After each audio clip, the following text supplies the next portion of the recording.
Kacau. Lagi lah tu. Dengan ambil sebunjut. Kacau. Kejap lagi makan bihun sup. Kacau ya, Dek? Pandai lawa-lawa. Bihun sup. Cakap bihun sup lah. Bihun sup. Masuk muka ni sini. Nanti nak masuk. Sini.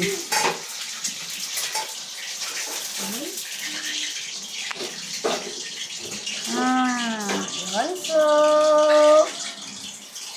Sedapnya. Buat good. Sedapnya.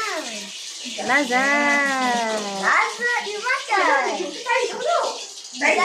Dijamin halal.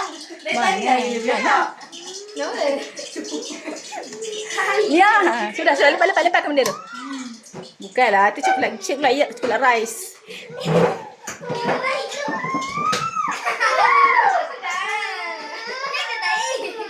Ya, masuk muka ni lah, masuk muka ni. Bukan mak. Masuk muka ni lah. Bukan. Alah.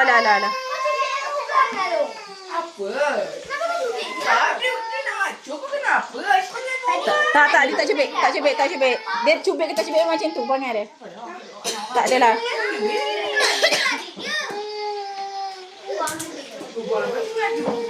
Tak cubit. Memang perangai dia orang ni, Man. Tak ada. Itu pas cubit dia sentuh lah.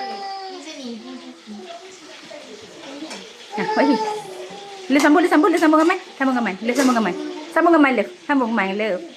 Sambung. Okey. Dia orang lazat sedap. Tengok ni. Okey, kita boleh menikmatinya sekarang.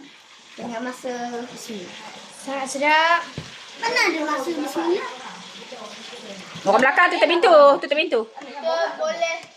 Sekejap.